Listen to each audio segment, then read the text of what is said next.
Yang pertama yaitu sejarah uang. Uang yang kita kenal sekarang ini telah mengalami proses perkembangan yang panjang. Pada mulanya, masyarakat belum mengenal pertukaran karena setiap orang berusaha memenuhi kebutuhannya dengan usaha sendiri. Manusia berburu jika ia lapar, membuat pakaian sendiri dan bahan-bahan yang sederhana, mencari buah-buahan untuk konsumsi sendiri. Singkatnya, apa yang diperoleh itulah yang memanfaatkan untuk memenuhi kebutuhannya. Perkembangan selanjutnya menghadapkan manusia pada kenyataan bahwa apa yang diproduksi sendiri ternyata tidak cukup untuk memenuhi seluruh kebutuhannya. Untuk memperoleh barang-barang yang tidak dapat dihasilkan sendiri, mereka mencari orang yang mau menukarkan barang yang dimiliki dengan barang lain yang dibutuhkan olehnya. Akibatnya munculnya sistem barter, yaitu barang yang ditukar dengan barang. Namun pada akhirnya banyak kesulitan-kesulitan yang disarankan dengan sistem ini. Di antaranya adalah kesulitan untuk menemukan orang yang mempunyai barang yang diinginkan dan juga mau menukarkan barang yang dimilikinya, serta kesulitan untuk memperoleh barang yang dapat dipertukarkan satu sama lainnya dengan nilai pertukaran yang seimbang atau hampir sama nilainya. Untuk mengatasinya, mulailah timbul pikiran-pikiran untuk menggunakan benda-benda tertentu untuk digunakan sebagai alat tukar. Benda-benda yang ditetapkan sebagai alat pertukaran itu adalah benda-benda yang diterima oleh umum. Benda-benda yang dipilih bernilai tinggi atau benda-benda yang merupakan kebutuhan primer sehari-hari.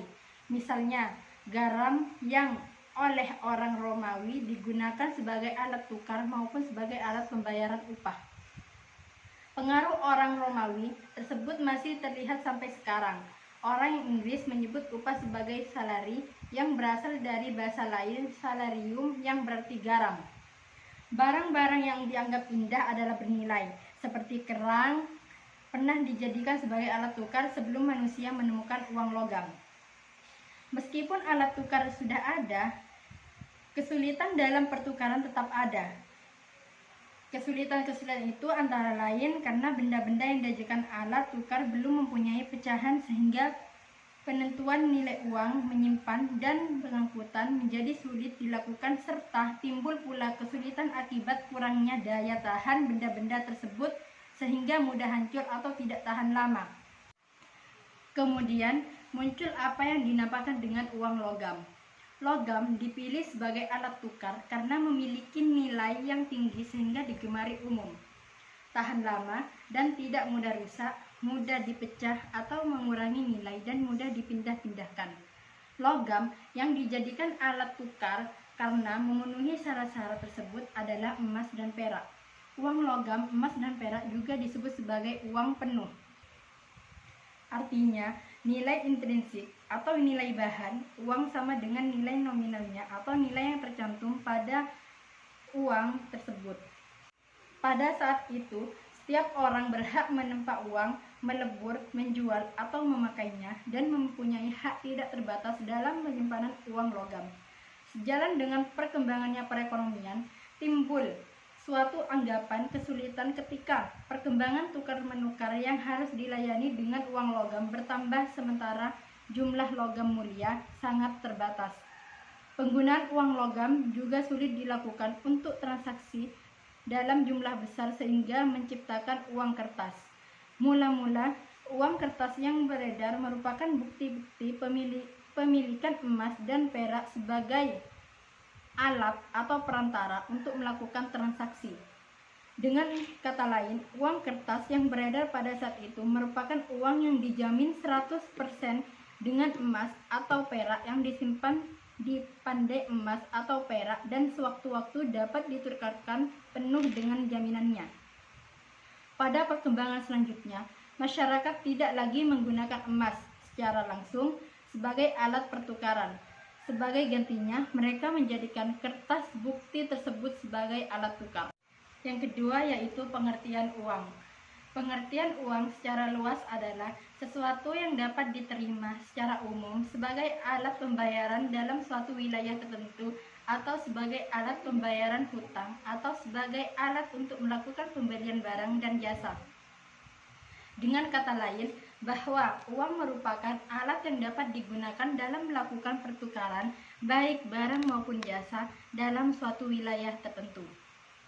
Secara umum, uang tidak hanya berfungsi sebagai alat tukar saja, akan tetapi juga memiliki fungsi-fungsi lainnya seperti sebagai alat satuan hitung, penimbun kekayaan, atau sebagai standar penyicilan hutang. Kemudian, uang biasanya hanya dapat dipergunakan dalam satu wilayah tertentu, misalnya negara lain dan sebaliknya. Namun, bisa saja satu mata uang negara tertentu berlaku di semua negara seperti mata uang US dollar. Fungsi uang. Pada awalnya, fungsi uang hanyalah sebagai alat guna memperlancar pertukaran. Namun, seiring dengan perkembangannya zaman, fungsi uang pun sudah beralih dari alat tukar ke fungsi yang lebih luas. Uang sekarang ini telah memiliki berbagai fungsi, sehingga benar-benar dapat memberikan banyak manfaat bagi pengguna uang.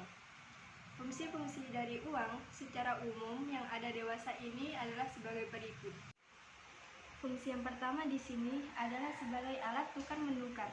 Dalam hal ini, uang digunakan sebagai alat untuk membeli atau menjual suatu barang maupun jasa. Dengan kata lain, uang dapat dilakukan untuk membayar terhadap barang yang akan dibeli atau diterima sebagai akibat dari penjualan barang dan jasa.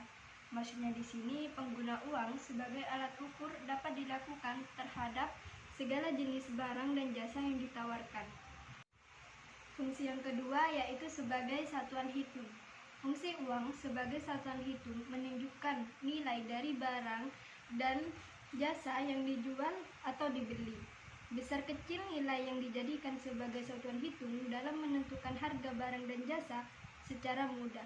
Dengan adanya uang mempermudah keseragaman dalam satuan hitung. Fungsi ketiga yaitu penimbunan kekayaan. Dengan menyimpan berarti kita menyimpan atau menimbun kekayaan sejumlah uang yang disimpan, karena nilai uang tersebut tidak akan berubah. Uang yang disimpan menjadi kekayaan dapat berupa uang tunai atau uang yang disimpan di bank atau dalam bentuk rekening.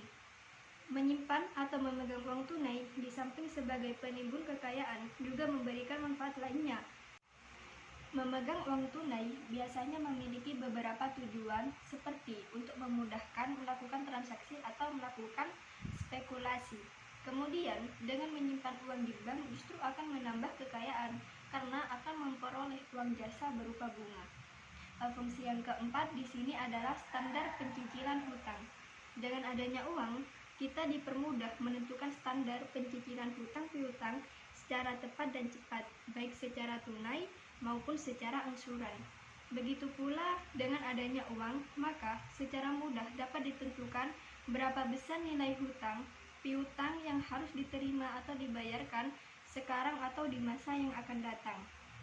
Jenis-jenis uang. Adapun jenis-jenis uang yang dapat dilihat dari berbagai sisi adalah sebagai berikut. Yang pertama, jenis uang berdasarkan bahan. Jika dilihat dari bahan, untuk membuat uang, maka jenis uang itu terdiri dari dua macam. Yang pertama yaitu uang logam. Uang logam di sini merupakan uang dalam bentuk koin yang terbuat dari logam, baik dari aluminium, kopru nikel, emas, perak atau perunggu dan bahan lainnya. Biasanya uang yang terbuat dari logam dengan nominal yang kecil. Di Indonesia, uang logam terdiri dari pecahan, yaitu seperti Rp5, Rp10, Rp25, dan Rp50. Dan selanjutnya yaitu uang kertas. Uang kertas di sini merupakan uang yang bahannya terbuat dari kertas atau bahan lainnya. Uang dari bahan kertas biasanya dalam nominal yang besar sehingga mudah dibawa untuk keperluan sehari-hari. Uang jenis ini terbuat dari yang berkualitas tinggi, yaitu tahan terhadap air, tidak mudah robek atau luntur. Pecahan uang kertas di Indonesia adalah dimulai dari 100.000, Rp5.000, dan Rp50.000. Jenis-jenis uang yang kedua yaitu berdasarkan dengan nilai. Jenis uang ini dilihat dari uang yang terkandung pada uang tersebut, apakah nilai intrinsiknya atau nilai nominalnya. yaitu uang jenis ini terbagi menjadi dua jenis.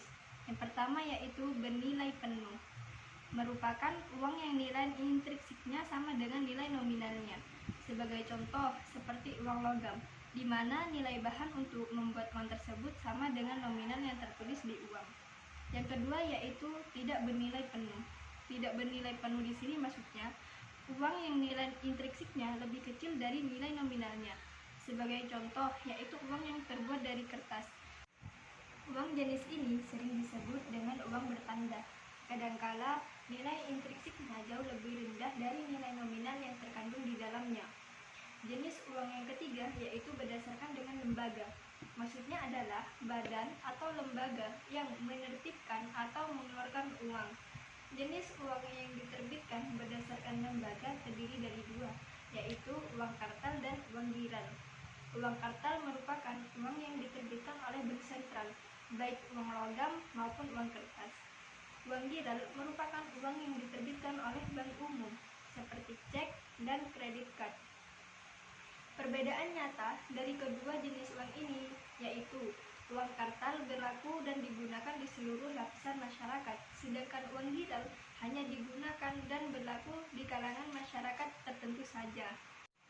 Perbedaan yang kedua yaitu nominal dalam uang kartal sudah tertera dan terbatas, sedangkan dalam giral uang harus ditulis lebih dahulu sesuai dengan kebutuhan dan nominalnya tidak terbatas. Yang ketiga yaitu uang kartal dijamin oleh pemerintah tertentu, sedangkan uang giral hanya dijamin oleh bank yang mengeluarkannya saja. Dan yang terakhir perbedaannya yaitu adalah uang kartal ada kepastian pembayaran seperti yang tertera dalam nominal uang, sedangkan uang giral belum ada kepastian pembayaran. Hal ini tergantung dari beberapa hal termasuk lembaga yang mengeluarkannya. Jenis uang yang keempat yaitu berdasarkan dengan kawasan. Uang jenis ini dilihat dari daerah atau wilayah berlakunya suatu uang. Artinya, bisa saja suatu jenis mata uang hanya berlaku dalam satu wilayah tertentu dan tidak berlaku di daerah lainnya atau berlaku di seluruh wilayah. Jenis uang berdasarkan kawasan adalah uang lokal. Uang lokal merupakan uang yang berlaku di suatu negara tertentu, seperti rupiah di Indonesia atau ringgit di Malaysia. Uang regional.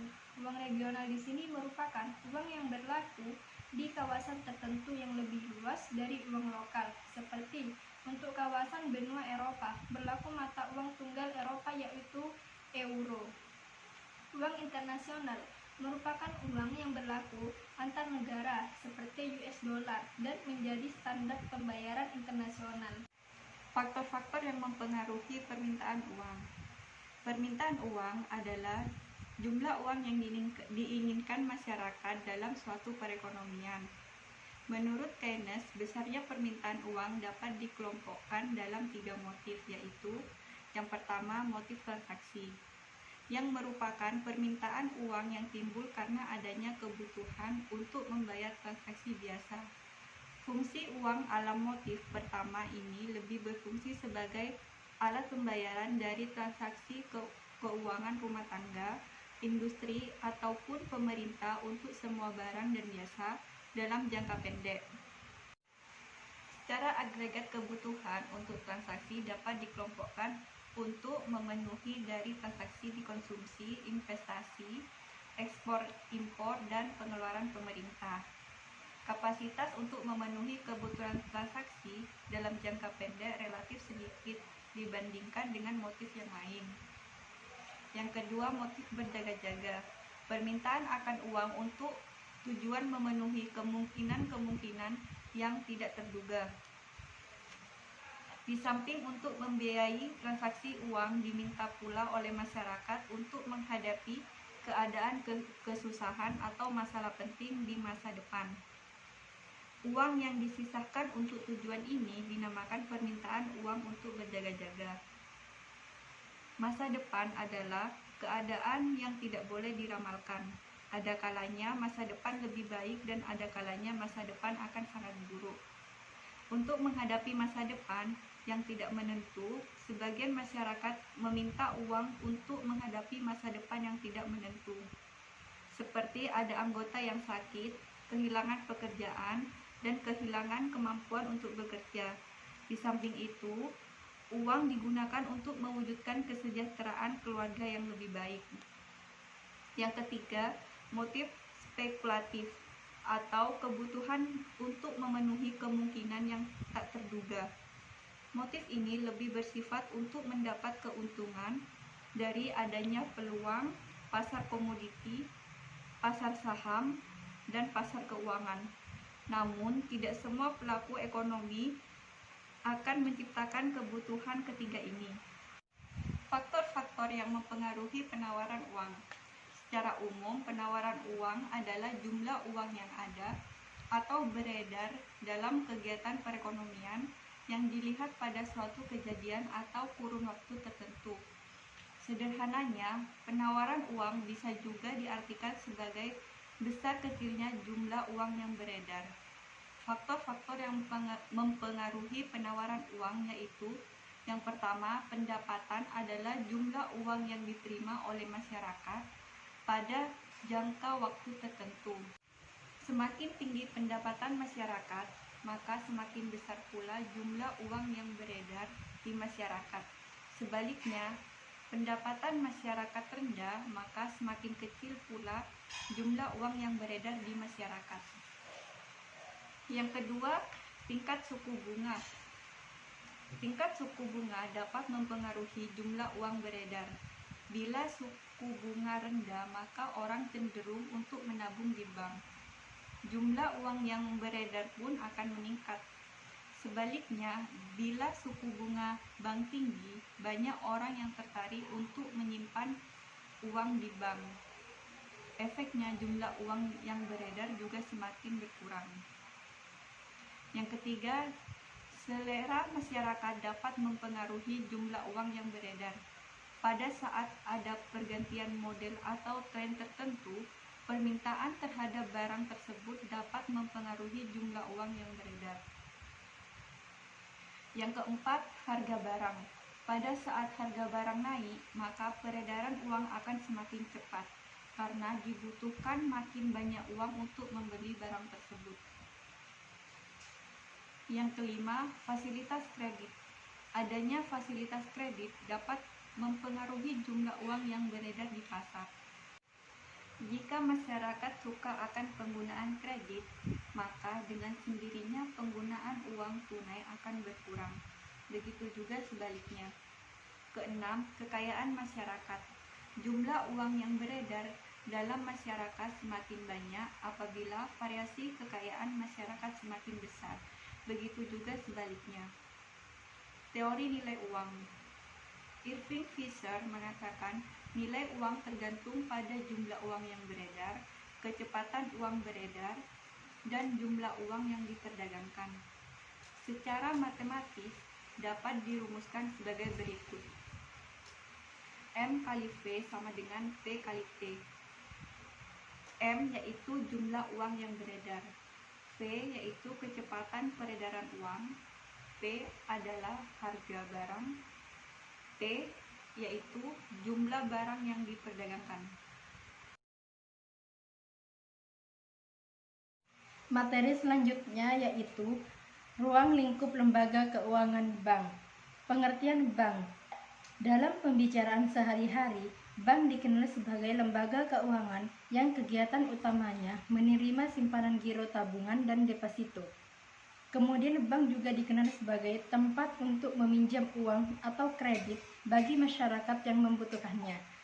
Di samping itu, bank juga dikenal sebagai tempat untuk menukar uang, memindahkan uang atau menerima segala macam bentuk pembayaran dan setoran seperti pembayaran listrik, telepon, air, pajak, uang kuliah, dan pembayaran lainnya.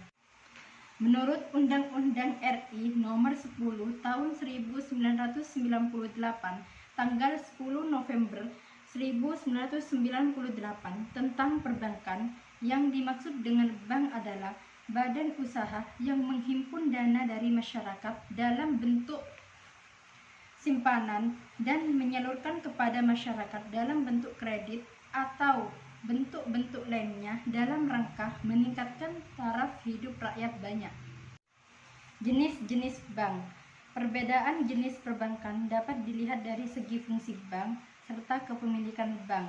Dari segi fungsi, perbedaan yang terjadi terletak pada luasnya kegiatan atau jumlah produk yang ditawarkan maupun jangka waktu wilayah operasinya.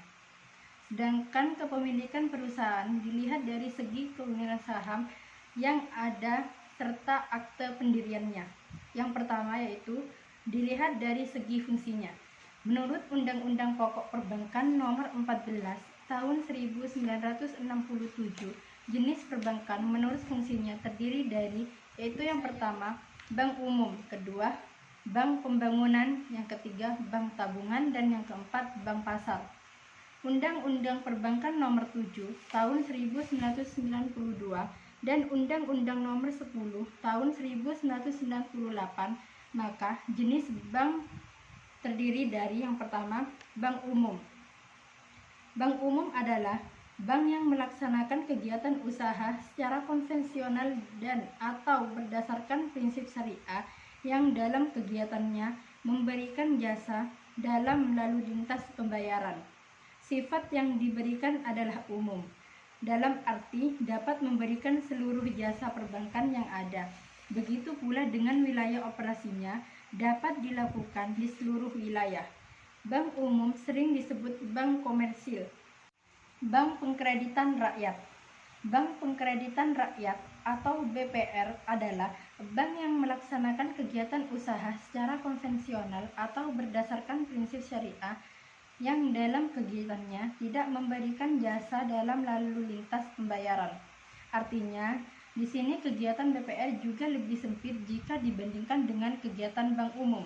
Yang kedua yaitu dilihat dari segi kepemilikannya. Ditinjau dari segi kepemilikan, maksudnya adalah siapa saja yang memiliki bank tersebut. Kepemilikan ini dapat dilihat dari akte pendirian dan pengusahaan saham yang dimiliki bank yang bersangkutan. Jenis bank dilihat dari segi kepemilikan tersebut adalah yang pertama, bank milik pemerintah, di mana baik akte pendirian maupun modalnya dimiliki oleh pemerintah, sehingga seluruh keuntungan bank ini dimiliki oleh pemerintah pula. Contoh bank milik pemerintah antara lain, yang pertama Bank BNI, yang kedua Bank BRI, yang ketiga Bank BTN, dan yang terakhir Bank Mandiri. Yang kedua, bank milik pemerintah daerah. Sedangkan bank milik pemerintah daerah atau Pemda terdapat di daerah tingkat 1 dan 2 masing-masing provinsi. Sebagai contohnya yaitu yang pertama, BPD DKI Jakarta, yang kedua BPD Jawa Barat, yang ketiga BPD Jawa Tengah, yang keempat BPD Jawa Timur, dan yang terakhir BPD Riau. Yang ketiga, bank milik swasta nasional. Bank jenis ini seluruh atau sebagian besar sahamnya dimiliki oleh swasta nasional serta akte pendiriannya pun didirikan oleh swasta. Contoh bank milik swasta nasional antara lain yang pertama Bank Muamalat, yang kedua Bank Sentral Asia, yang ketiga Bank Mega, dan yang terakhir Bank Danamon. Yang keempat yaitu bank milik koperasi. Kepemilikan saham-saham ini dimiliki oleh perusahaan yang berbeda hukum koperasi. Sebagai contoh adalah Bank Umum Koperasi Indonesia. Yang kelima yaitu bank milik asing.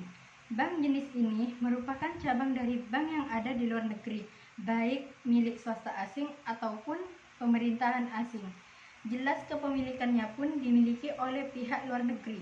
Contoh bank asing antara lain, yang pertama ABN AMRO Bank, yang kedua Beach Bank, yang ketiga Amerika Express Bank, dan yang keempat HSBC Bank. Yang keenam, bank milik campuran. Kepemilikan saham bank campuran dimiliki oleh pihak asing dan milik swasta nasional. Kepemilikan sahamnya secara mayoritas dipegang oleh negara Indonesia. Contoh bank campuran antara lain Sumitomo Niaga Bank, Bank Sakura Swadharma, Mitsubishi Buana Bank, Paribas BBD Indonesia, dan Inbank. Yang ketiga yaitu dilihat dari segi status. Status kemampuan bank melayani masyarakat dibagi ke dalam dua macam. Yang pertama yaitu bank devisa. Bank devisa merupakan bank yang dapat melaksanakan transaksi ke luar negeri yang berhubung dengan mata uang asing secara keseluruhan. Misalnya, transfer ke luar negeri, inkaso ke luar negeri, pembukaan dan pembayaran letter of credit, dan transaksi lainnya. Persyaratan untuk menjadi bank devisa ini ditemukan oleh Bank Indonesia. Yang kedua, yaitu bank non-devisa, merupakan bank yang belum mempunyai izin untuk melaksanakan sebagai bank devisa, sehingga tidak dapat melakukan transaksi seperti halnya bank devisa. Jadi, bank non-devisa merupakan kebalikan daripada bank devisa, di mana transaksi yang dilakukan masih dalam batas-batas negara. Yang keempat yaitu dilihat dari segi menentukan harga. Ada dua cara, yaitu yang pertama, bank yang berdasarkan prinsip konvensional, menetapkan bunga sebagai harga baik untuk simpanan seperti giro, tabungan maupun deposito. Yang kedua yaitu bank yang berdasarkan prinsip syariah, merupakan aturan penjanjian berdasarkan hukum Islam antara bank dengan pihak lain untuk menyimpan dana atau pembiayaan usaha atau kegiatan perbankan lainnya. Dalam menentukan harga atau mencari keuntungan bagi bank yang berdasarkan prinsip syariah sebagai berikut. Yang pertama yaitu mudharabah, yang kedua musyarakah, yang ketiga murabahah, yang keempat ijarah, dan yang kelima ijarah wi'tinah. Kegiatan-kegiatan bank. Kegiatan perbankan secara sederhana yaitu memberi uang dan menjual uang.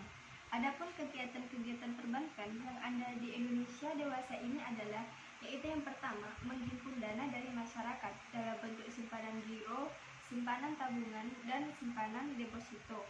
Yang kedua yaitu menyalurkan dana ke masyarakat dalam bentuk kredit, investasi, kredit modal kerja, dan kredit perdagangan. Yang ketiga yaitu memberikan jasa-jasa bank lainnya seperti transfer, clearing, dan bank card, dan lain-lain. Kegiatan-kegiatan bank perkreditan rakyat, menghimpun dana dalam bentuk yang pertama yaitu simpanan tabungan, dan yang kedua simpanan deposito. Larangan-larangan bagi bank perkreditan rakyat adalah sebagai berikut. Yang pertama yaitu menerima simpanan giro, yang kedua mengikuti clearing, yang ketiga melakukan kegiatan valuta asing, dan yang terakhir yaitu melakukan kegiatan perasuransian. Kegiatan-kegiatan bank campuran dan bank asing. Dalam mencari dana, bank asing dan bank campuran dilarang menerima simpanan dalam bentuk simpanan tabungan. Kredit yang diberikan lebih diarahkan pada bidang-bidang tertentu seperti perdagangan internasional, bidang industri dan produksi, dan penanaman modal asing atau campuran. Izin pendirian dan badan hukum bank. Pendirian suatu perusahaan dalam bentuk apapun haruslah mendapat izin dari instansi yang terkait terlebih dahulu. Demikian pula izin untuk melakukan usaha perbankan. Untuk memperoleh izin usaha bank, persyaratan yang wajib dipenuhi menurut Undang-Undang Nomor 10 Tahun 1998 sekurang-kurangnya adalah yang pertama yaitu susunan organisasi dan kepengurusan, yang kedua yaitu permodalan, yang ketiga kepemilikan, yang keempat keahlian di bidang perbankan, dan yang terakhir yaitu kelayakan rencana kerja. Semua persyaratan dan tata cara perizinan bank di atas ditetapkan oleh Bank Indonesia. Ada beberapa bentuk hukum yang dapat dipilih jika ingin mendirikan bank sesuai dengan UU Nomor 10 Tahun 1998. Bentuk badan hukum bank umum dapat berupa salah satu dari alternatif di bawah ini, yaitu yang pertama perseroan terbatas, yang kedua koperasi, dan yang ketiga perseroan daerah. Untuk bentuk badan hukum bank perkreditan rakyat sesuai dengan Undang-Undang Nomor 7 Tahun 1992 dapat berupa 1. Perusahaan daerah, yang kedua yaitu koperasi, yang ketiga perseroan terbatas, dan yang terakhir yaitu bentuk lain yang ditetapkan oleh pemerintah. Jenis-jenis kantor bank. Yang dimaksud dengan jenis-jenis kantor bank dapat dilihat dari luasnya kegiatan jasa-jasa bank yang ditawarkan dalam satu cabang bank. Luasnya kegiatan ini tergantung dari kebijakan kantor pusat bank tersebut. Jenis-jenis kantor bank yang dimaksud adalah sebagai berikut. Yang pertama yaitu kantor pusat. Kantor pusat merupakan kantor di mana semua kegiatan perencanaan sampai kepada pengawasan terhadap di kantor ini. Kantor cabang penuh. Kantor cabang penuh merupakan salah satu cabang yang berada di bawah kantor pusat yang memberikan jasa bank paling lengkap. Yang ketiga, kantor cabang pembantu merupakan kantor cabang yang berada di bawah kantor cabang penuh, di mana kegiatan jasa bank yang dilayani hanya sebagian saja. Yang keempat, kantor kas merupakan kantor bank yang paling kecil, di mana kegiatannya hanya meliputi teller atau kasir saja. Dengan kata lain, kantor kas hanya melakukan sebagian kecil dari kegiatan perbankan dan berada di bawah cabang pembantu atau cabang penuh. Penilaian kesehatan bank. Penilaian yang dilakukan oleh Bank Indonesia meliputi beberapa aspek, seperti yang pertama, aspek permodalan. Yang dinilai adalah permodalan yang ada didasarkan kepada kewajiban penyediaan modal minimum bank. Yang kedua, aspek kualitas aset, yaitu menilai jenis-jenis aset yang dimiliki oleh bank. Yang ketiga, aspek kualitas manajemen. Kualitas manajemen dapat dilihat dari kualitas manusianya dalam bekerja. Yang keempat, aspek likuiditas. Suatu bank dapat dikatakan liquid apabila bank yang bersangkutan dapat membayar semua hutang-hutangnya, terutama simpanan, tabungan, giro, dan deposito pada saat ditagih dan dapat pula memenuhi semua permohonan kredit yang layak dibiayai. Yang kelima, aspek rentabilitas merupakan ukuran kemampuan bank dalam meningkatkan labanya, apakah setiap periode atau untuk mengukur tingkat efisiensi usaha dan profitabilitas yang dicapai bank yang bersangkutan. Bank yang sehat adalah bank yang diukur secara rentabilitas terus meningkat. Penilaian juga dilakukan dengan yang pertama, rasio laba terhadap total aset atau ROA. Yang kedua, perbandingan biaya operasi dengan pendapatan operasi atau BOPO. Penggabungan usaha bank. Adapun penggabungan yang dapat dipilih atau yang biasa dilakukan di Indonesia adalah sebagai berikut.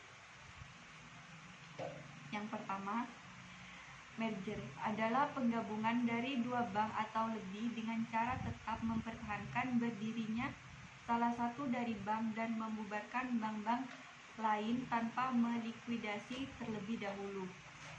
Yang kedua, konsolidasi, yaitu penggabungan dari dua bank atau lebih dengan cara mendirikan bank baru dan membubarkan bank-bank tersebut tanpa melikuidasi terlebih dahulu.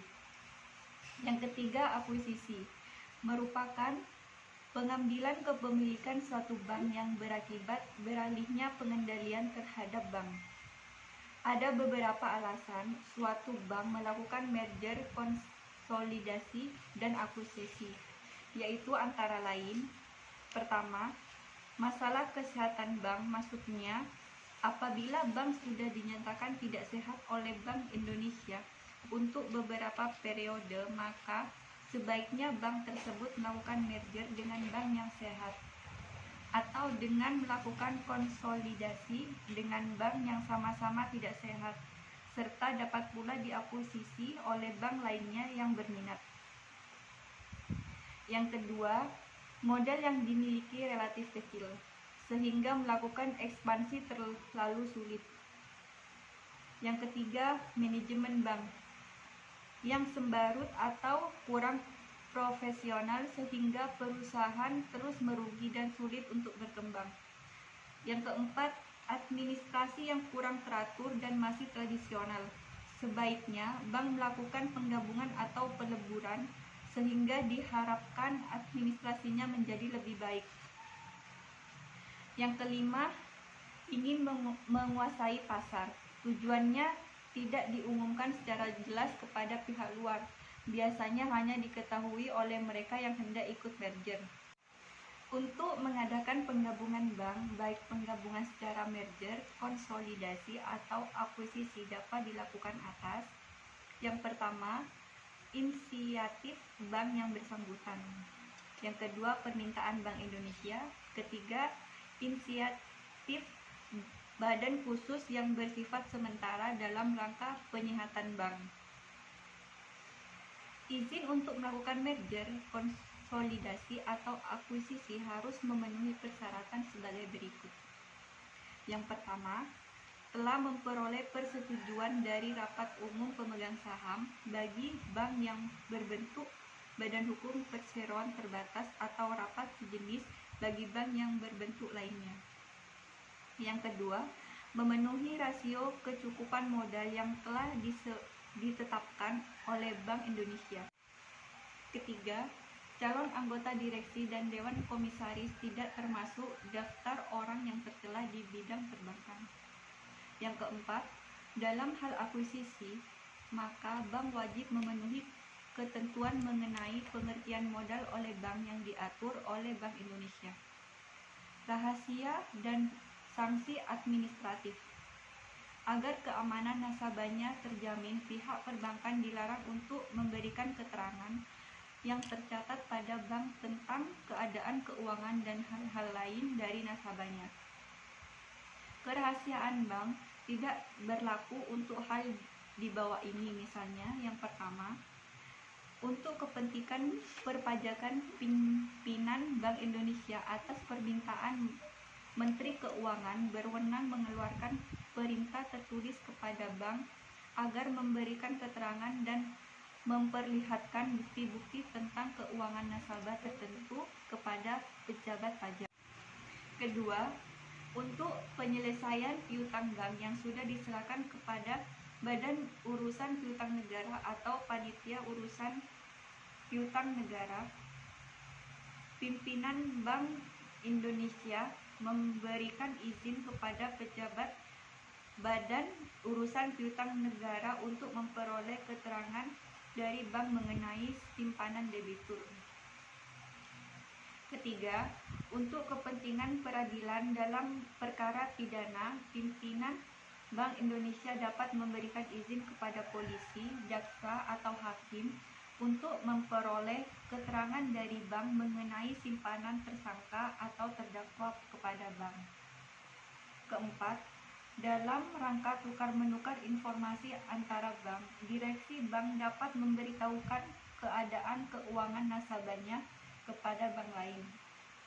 Kelima, sanksi juga diberikan kepada siapa saja yang melakukan kegiatan perbankan seperti menghimpun dana dari masyarakat dalam bentuk simpanan tanpa izin usaha dari pimpinan Bank Indonesia.